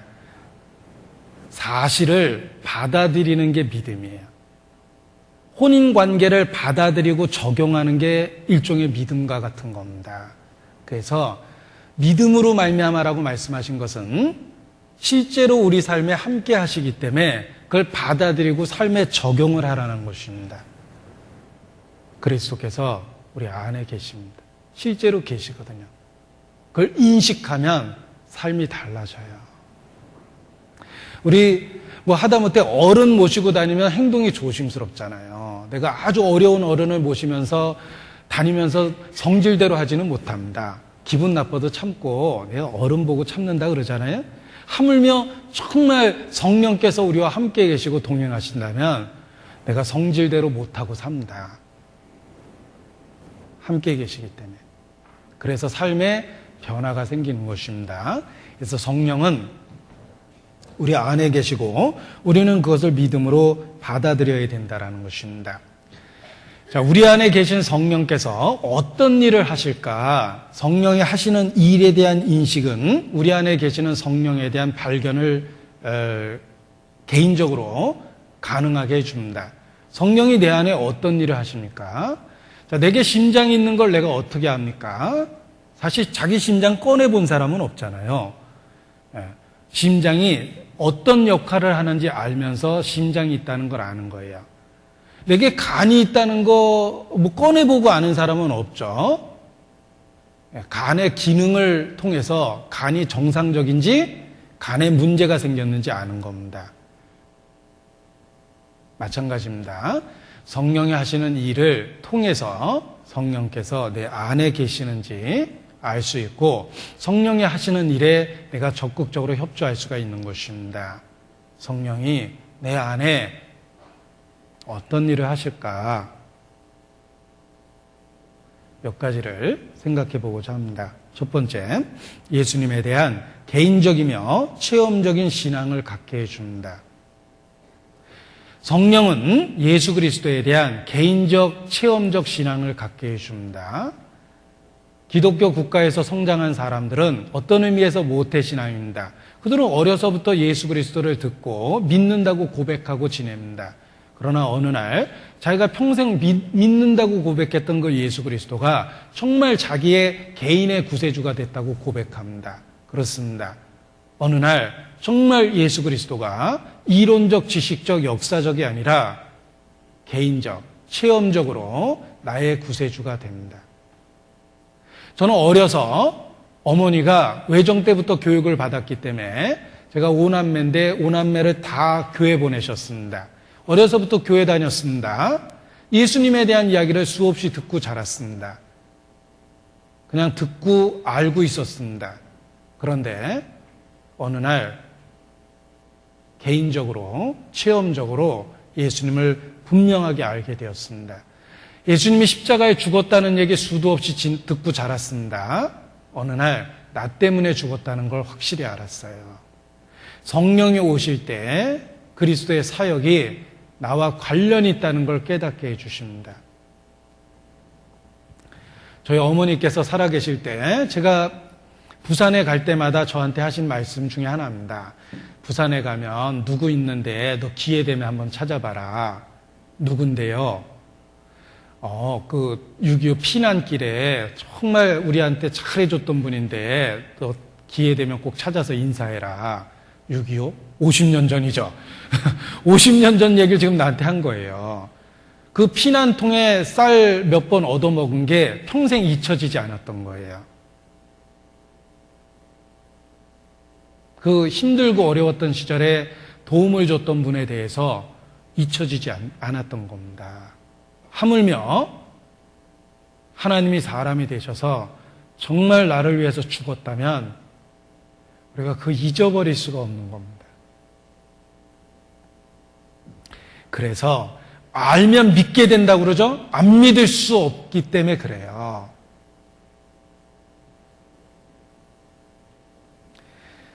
알면 안 믿을 수 없고 믿으면 사랑하지 않을 수 없습니다. 그래서 예수님 사랑하게 되는 거예요. 좀 유치한 얘기지만 우리 아이들이 저는 아이들한테 사랑한다는 말 입에 달고 삽니다. 진심이고. 그리고 우리 아이들도 꼭 화답합니다. 나도 아빠 사랑해라고 이렇게 얘기하는데 제가 그 대답을 듣고 이제 흐뭇하지만 한편 생각해보면 당연하지라고 생각해요. 왜냐하면 이 땅에서 그 아이를 위해서 가장 희생하고 수고하고 모든 걸 포기할 수 있는 존재가 아버지로서 나라는 걸 알고 있기 때문에 그래요. 이 땅에서 너를 가장 생각하고 사랑하는 사람은 아빠다. 네가 힘들 때 네 고통을 내 고통처럼 느낄 수 있는 게 누구겠냐? 아빠다. 라고 생각을 합니다. 그러니까 어떤 의미에서는 아이가 나한테 사랑한다고 얘기하면 마음이 흐뭇하지만 또 한편으로는 당연하다고 생각해요.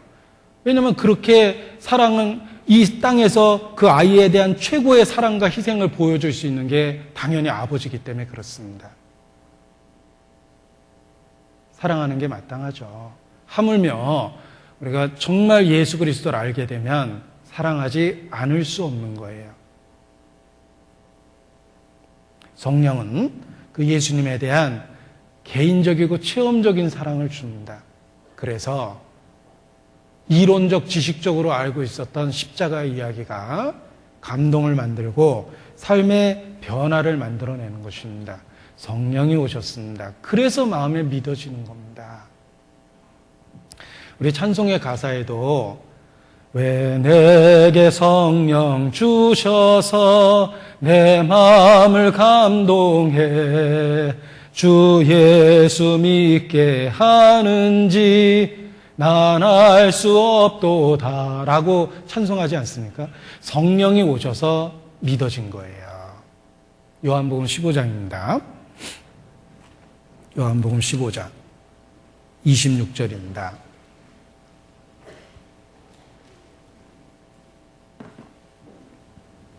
요한복음 15장 26절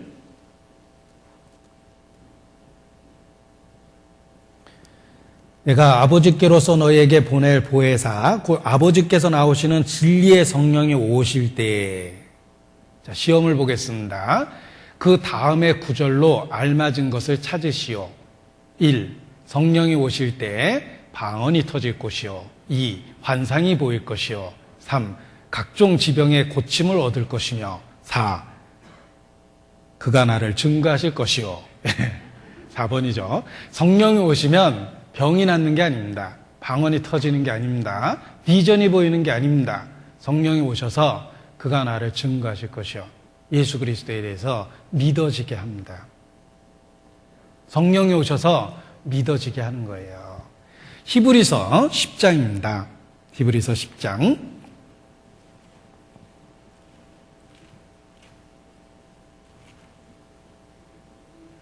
새 언약이 있습니다. 16절 주께서 가라사대 그날 후로는 저희와 세울 언약이 이것이라. 우리와 새 언약을 세우십니다. 언약의 내용은 17절이죠. 또 저희 죄와 저희 불법을 내가 다시 기억지 아니하리라. 이것이 언약의 내용입니다. 내가 저희 죄와 저희 불법을 기억지 아니하리라. 언약하셨습니다. 그런데 15절 보십시오. 또한 성령이 우리에게 증거하시되 라고 말씀하셨죠. 새 언약의 내용을 누가 우리 마음에 말씀해 주셨습니까? 목사님이 말씀해 준 게 아니에요. 성령이 우리에게 증거하셔서 그 언약의 내용을 믿어지게 한 것입니다.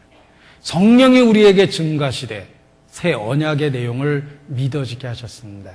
내가 너의 죄와 불법을 사하고 그 죄를 다시 기억하지 않겠다고 성령이 우리에게 증거해 주셨습니다. 성령이 오신 그날 예수 그리스도를 증거하셨고 예수 그리스도의 사역, 십자가에 못 박힘을 증거했고 그 결과로 새 언약, 우리 죄를 기억하지도 않겠다는 것을 증거해 주신 것입니다. 성령이 오셔서 믿어지게 한 겁니다. 개인적, 체험적으로 예수님에 대한 믿음을 줍니다. 또 성령이 오실 때 성령이 오셔서 하나님의 사랑에 대한 확증을 줍니다. 한 번도 보지 못했던 예수 그리스도 본 것처럼 그분에 대한 사랑을 깨닫게 만들어 줍니다. 하나님 사랑을 확증하십니다. 로마서 5장입니다. 로마서 5장 5절입니다.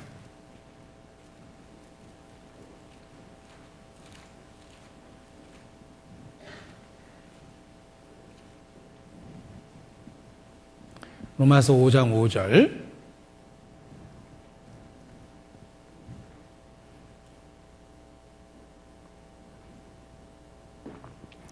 같이 읽죠. 소망이 부끄럽게 아니함은 우리에게 주신 성령으로 말미암아 하나님의 사랑이 우리 마음에 부은 바 됨이니. 성령으로 말미암아 하나님의 사랑이 우리 마음에 부은 바 됩니다. 하나님의 사랑이란 단어와 우리 마음이라는 단어를 비교해 봤습니다. 내 마음이 그릇으로 치면 어느 정도 될까? 요만할까? 내 마음이 그릇으로 치면은 크기가 얼마나 될까? 이런 생각을 해봅니다. 잘 삐지는 거 보니까 그렇게 큰 것 같지는 않아요. 제 마음이 그렇게 큰 것 같지는 않습니다. 하나님의 사랑은 크기로 얘기한다면 얼마만 할까? 우리 찬송의 가사에 그 크신 하나님의 사랑 말로 다 형용 못하네.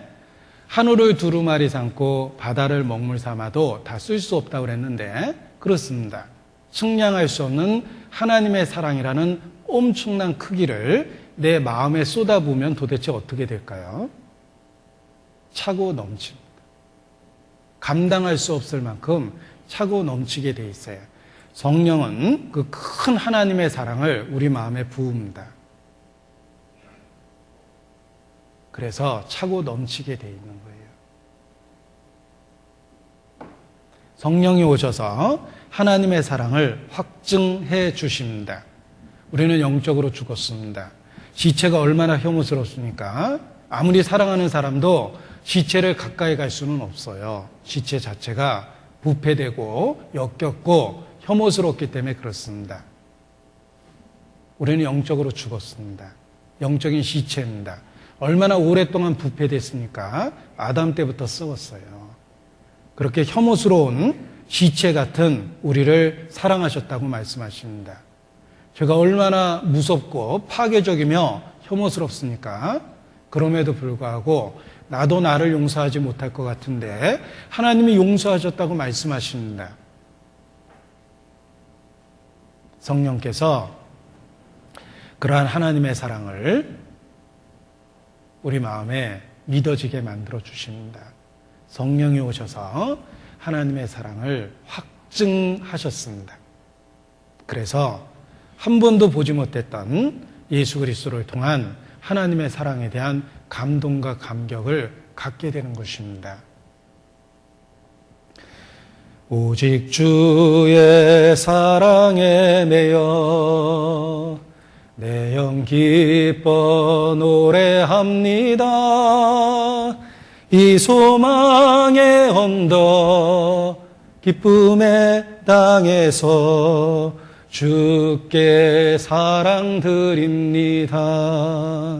오직 주의 사랑에 매여 라는 말을 이렇게 일깨우면 공감할 수 있습니다. 그 사랑이 우리를 매여 주의 나라로 이끌어 가십니다. 강건해 가십니다.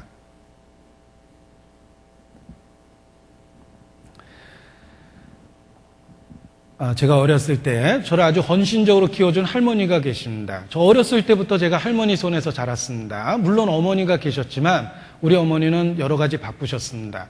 아무튼 저한테 밥해준 건 외할머니였습니다. 제가 외할머니에 대한 애틋한 마음이 들었습니다. 그래서 우리 어머니도 넌 나 죽으면 눈물 안 흘려도 할머니 죽으면 너 많이 울 거지 막 그러셨습니다. 그 말이 사실입니다. 제가 할머니 손에서 애틋하게 자랐는데 우리 할머니가 저를 얼마나 귀하게 키우셨냐면 제가 일어나려고 이렇게 움찔움찔하면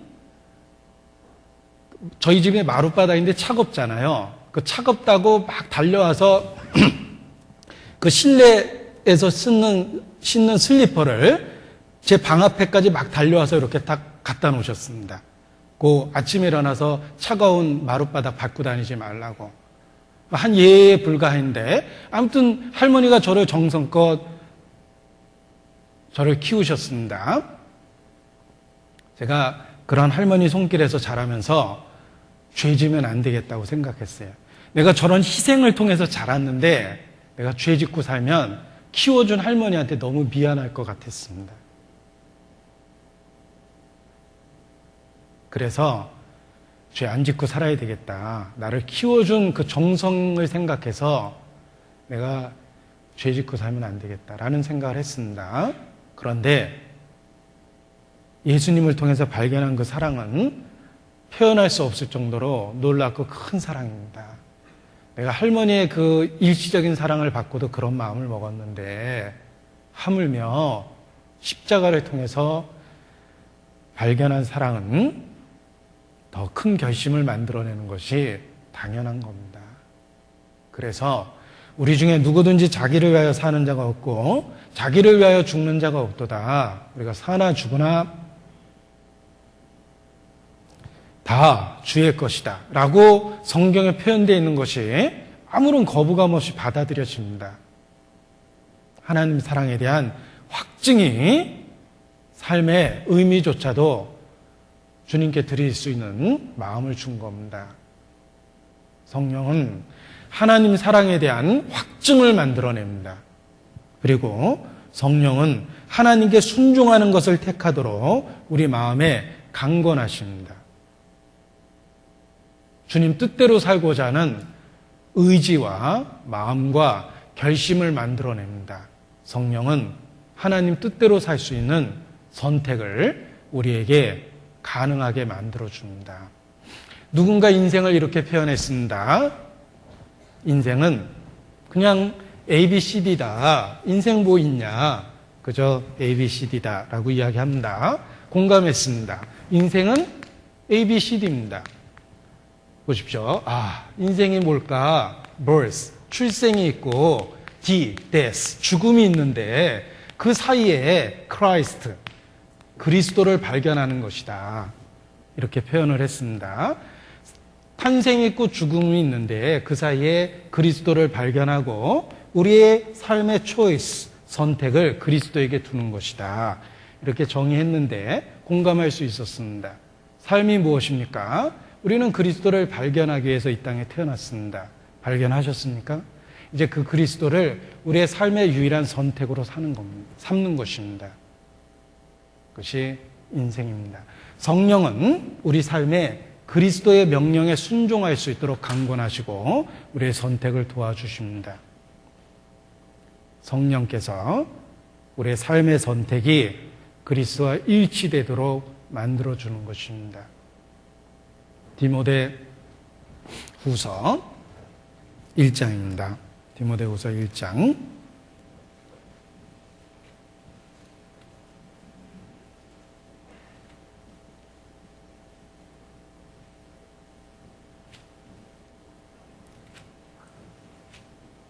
14절입니다.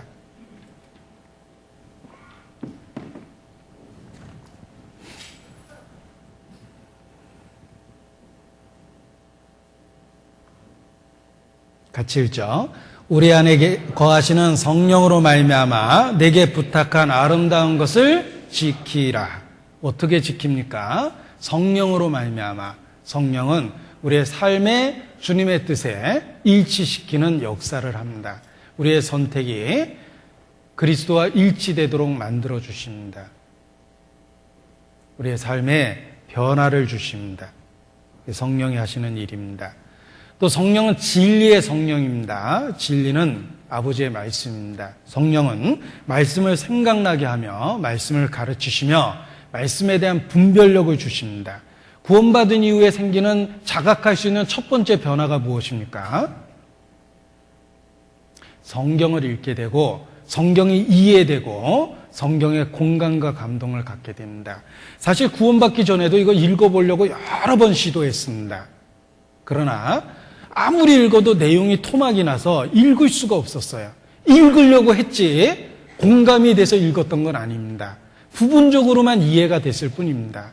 구원받은 이후에 첫 번째 생긴 변화는 성경이 읽혀졌다는 거예요. 읽어졌고 이해됐고 공감됐고 감동되기 시작했습니다. 밑줄이 저절로 그어졌습니다. 형광펜을 저절로 찾아서 하이라이트로 표시하고 싶었습니다. 성령은 진리의 성령입니다. 성령이 오시면 진리 가운데로 인도하십니다. 말씀에 대한 새로운 발견을 갖게 되는 것입니다. 어떤 교회 오래 생활했던 장로님이 구원받고 이런 표현을 쓰셨습니다. 내가 구원받기 전에는 이 성경 말씀이 부품을 잔뜩 갖고 있었던 것 같았는데 구원을 받으니까 조립이 됐다고. 그렇습니다. 우리는 파편적이고 부분적인 기독교 진리를 갖고 있었어요. 성령이 오시니까 조립이 됐어요. 그 이야기가 도대체 무슨 얘기를 하고 있는지 이해가 되기 시작했습니다. 성령이 오셨습니다. 성령이 스승 되셔서 진리를 가르치시니 그 말씀 한 절 한 절이 내 맘에 교훈 되도다. 성령이 오셔서 진리 가운데로 인도하십니다. 그래서 처음에는 전도 집회 듣고 구원받은 것처럼 보이지만 우리는 말씀에 대한 이해를 하게 되면서 내가 발견한 이 진리가 성경에 있는 그 예수 그리스도구나라는 걸 확신하고 확증하게 되는 것입니다. 성령이 오시면 말씀에 대한 이해와 감동과 분별력을 주십니다. 또한 성령은 우리 삶을 인도하시며 보호하시며 우리가 마땅히 구할 바를 알지 못할 때 우리를 위해서 친히 간구하십니다. 이것을 제가 용어가 좋은 점이 복잡한 내용을 쉽게 기억하게 만들어준다 그랬죠. 이러한 성령의 역사를 견인이라고 그럽니다. 구들견, 참을 인자 씁니다. 이거 잘못 생각하면 견인차 생각이 나는데 그 견인이 아니고 구들견 참을 인자 써서 견인이라고 그러는데 하나님이 우리를 굳게 보호하시고 보존하신다는 뜻입니다. 성령이 오셔서 신앙이 지켜지는 겁니다. 예수께서 말씀하셨습니다. 내가 너희를 보냄이 양을 이리떼 가운데 보낸 것 같다. 자, 이리떼 가운데 던져진 양입니다. 아직까지 생존하고 있습니다. 어떻게 이리떼 가운데서 양이 살아남을 수 있었을까? 목자가 지키고 있는 거예요. 우리가 이리떼 같은 이 세상에서 어떻게 신앙을 지키고 있습니까? 지금까지 어떻게 주의 이름을 부르고 있습니까?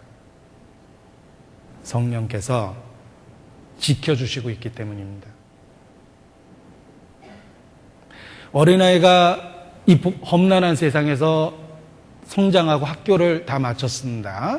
부모가 희생했기 때문에 이 복잡하고 험난한 세상에서 제대로 성장해서 학교를 마친 겁니다. 우리가 신앙을 보존하고 지금까지 보호되고 지금도 예수님의 이름을 부르고 있는 이유는 단 하나입니다. 신실하신 주님께서 약속하신 대로 지켜주셨습니다.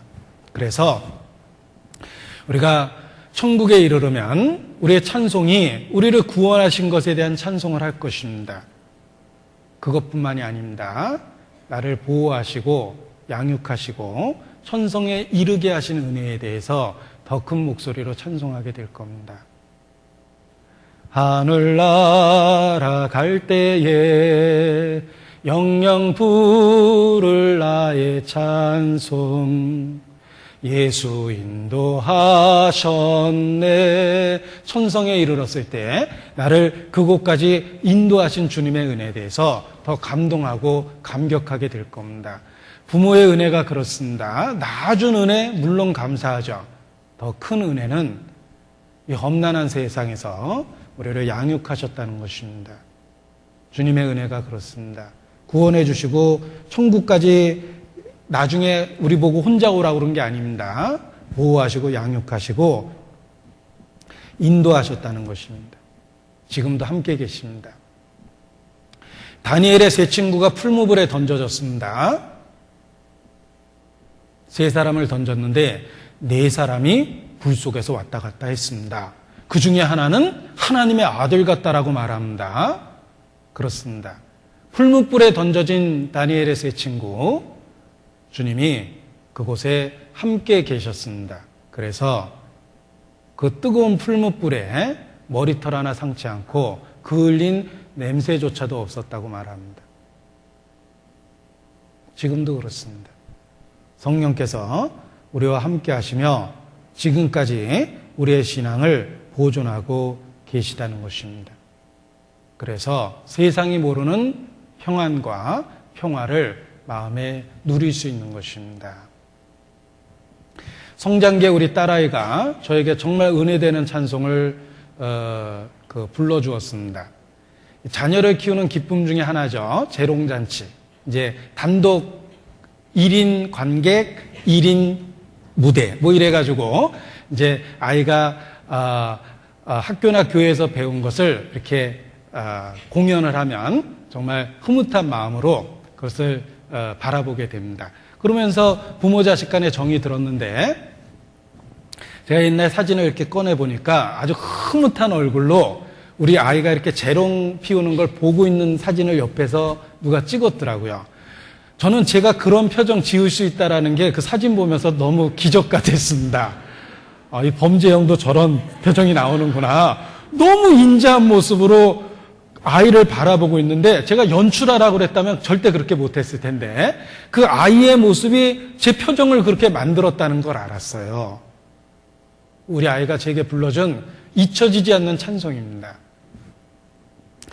바람 불어도 괜찮아요, 괜찮아요, 괜찮아요. 파도 일어도 괜찮아요. 난 괜찮아요. 바람을 만드신 하나님, 파도를 만드신 하나님, 주님 내 맘에 계시니까 난 괜찮아요. 우리 아이가 불러준 찬송이 죄송합니다. 네. 우리 마음에, 제 마음에 그게 얼마나 위로가 됐는지 모릅니다. 우리가 살고 있는 사람이 세상에 바람과 파도가 있는 세상이잖아요. 예수께서 파도 치는 그 한복판에서 배 뒤편에서 잠이 드셨습니다. 이상하지 않습니까? 죽을 수 있는 위기 가운데서 어떻게 잠이 듭니까? 주님은 하나님과의 친밀한 관계와 사귐을 갖고 있었기 때문에 파도 치는 그 한복판에서도 잠잘 수가 있었던 겁니다. 예수님만 그렇습니까? 그와 같이 우리에게 똑같은 평안함을 주시는 겁니다. 우리가 그리스도 안에 있으면 바람과 파도가 쳐도 평안하게 잠잘 수 있습니다. 우리를 보호하시고 함께 하시고 있기 때문에 그렇습니다. 야곱에게 베델에서 놀라운 축복을 주셨습니다. 내가 너와 함께하리라. 내가 너를 떠나지 아니하리라. 베델의 축복입니다.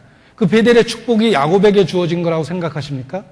모든 크리스찬들에게 주어진 약속에 대한 예표입니다. 내가 너와 함께하겠다. 너를 떠나지 않겠다고 약속해 주셨습니다. 그래서 우리의 신앙이 보존되고 있다.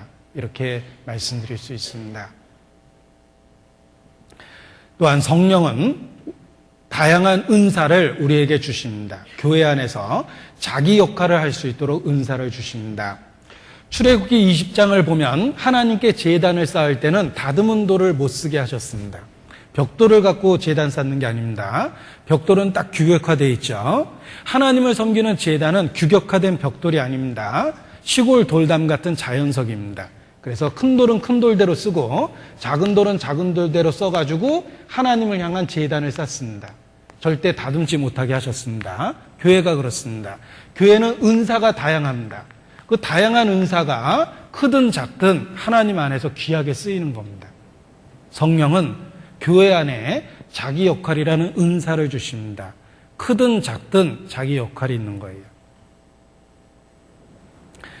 저는 태생적으로 흔히 말하는 화이트 칼라입니다. 제가 그러니까 육체를 쓰고 살아본 적이 없어요. 심한 노동을 해본 적이 없습니다. 제가 유일하게 노동해본 것은 우리 공주수양관 가서 봉사할 때 난생 처음 땅을 파고 곡괭이질을 해봤는데 저는 땅 파는 게 그렇게 어려운지 그날 깨달았어요. 하루 종일 삽질했는데 삽질이라 그러니까 좀 이상하죠. 근데 제가 아무리 파도 이렇게 구덩이가 안 파이더라고요. 저는 깨작깨작거리고 있는데 다른 분이 딱 와서 비키세요 그러더니 한 번에 푹 파더라고요. 제가 이 옆에 있다 얼굴이 빨개졌어요. 괜히 나만 못나 보이고 막 열등감이 생겼습니다. 제가 사실 그런 일 안 해봤거든요. 또 봉사하는데 그 아시바 이렇게 설치한데 다른 형제님들은 그 한 번 딱 잡고 한 번에 다 올라가시더라고요. 철봉하듯이. 제가 올라가려고 바둥바둥 대다 결국 못 올라갔어요. 그래서 열등감이 생겨가지고 밑에 이렇게 가만히 있었더니 저만 못 올라갔거든요. 결과적으로는 잔심부름 다 했습니다. 저거 갖다 주세요, 이거 갖다 주세요. 그래서 제가 그거 갖다 주면서 또 열등감이 생겼어요. 막 나만 못나 보이고 막 바보 같고 막 그랬습니다. 그러다가 제가 깨달았어요. 내가 할 수 없는 일은 너무나 많고 사회적으로 진짜 내가 남들과 비교했을 때 못하는 일이 그렇게 많구나.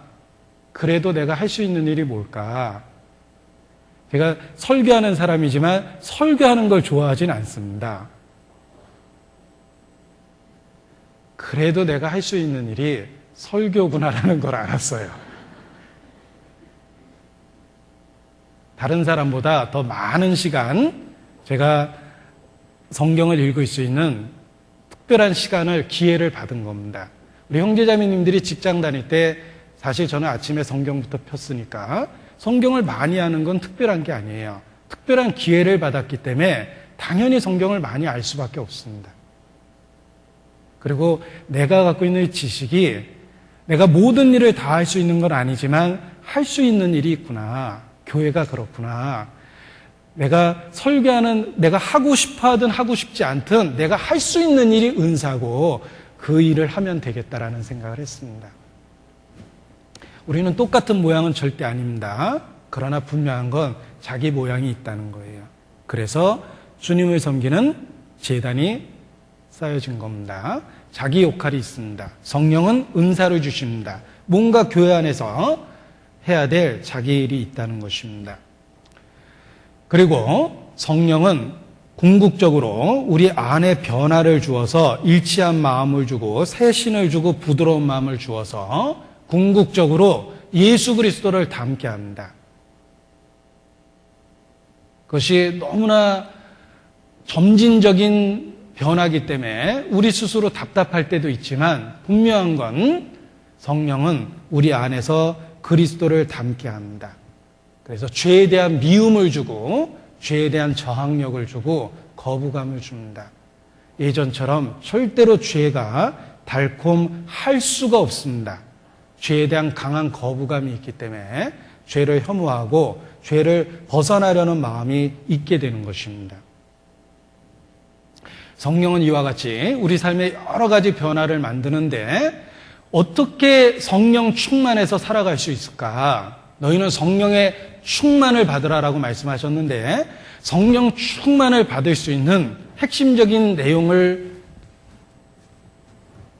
여기 표현해 볼까 합니다. 모든 그리스도인이 사모하는 목표입니다. 우리가 성령 충만해서 살아야 되는데 어떻게 성령 충만해서 살겠습니까? 제가 너무 많이 이야기하면 기억을 못할까 봐 세 가지를 단계적으로 얘기를 드릴까 합니다. 첫 번째, 성령 충만을 간절하게 원해야 됩니다. 그리고 성령 충만할 수 있도록 우리의 삶을 비워놔야 됩니다. 비워야지 채워줍니다. 그리고 성령 충만할 수 있도록 하나님이 주신 수단과 방법이 있는데 그걸 적극적으로 활용해야 됩니다. 긴 문장 쓰지 않았습니다. 쉽게 기억할 수 있습니다. 성령 충만을 간절하게 원해야 됩니다. 보십시오. 구하라, 찾으라, 두들기라. 구하는 자가 구할 것이요 찾는 자가 찾을 것이요 두들기는 자에게 열리리라. 도대체 그 말씀을 왜 주셨을까?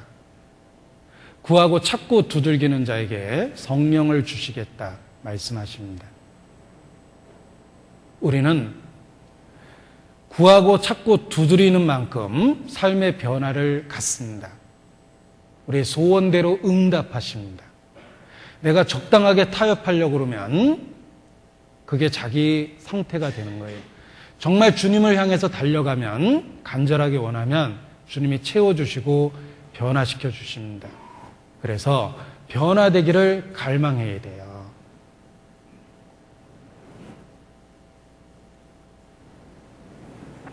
우리가 하루를 마감하면서 정말 오늘이 내 인생의 마지막이었다면 생각해보면 신앙적인 선택과 희생과 수고가 인생을 가치 있게 만들고 있다는 걸 깨닫습니다.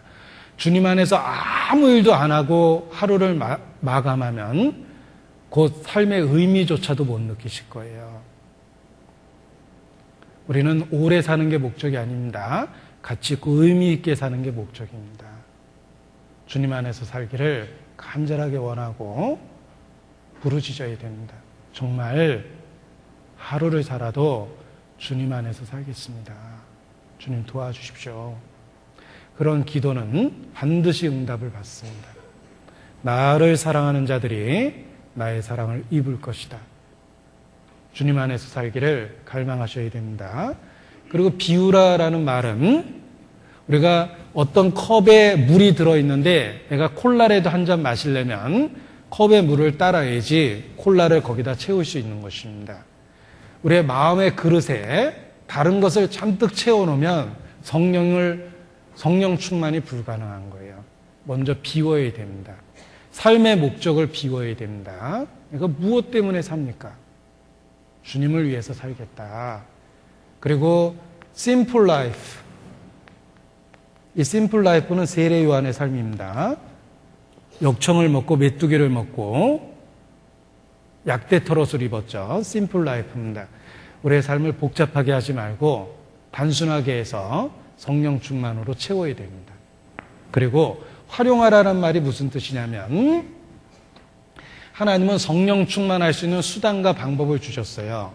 기도, 말씀, 성도들 간의 교제, 그리고 주의 마음을 갖고 이뤄진 영혼에게 전도하는 것, 이렇게 말할 수 있습니다. 이것은 선한 도구입니다. 의의 도구들입니다. 의의 도구를 활용함으로 성령 충만을 이룰 수 있습니다. 성령 충만은 특별한 사람이 하는 것이 아닙니다. 모든 그리스도인이 추구해야 될 삶의 방향입니다. 우리가 그쪽으로 가야 되는 거예요.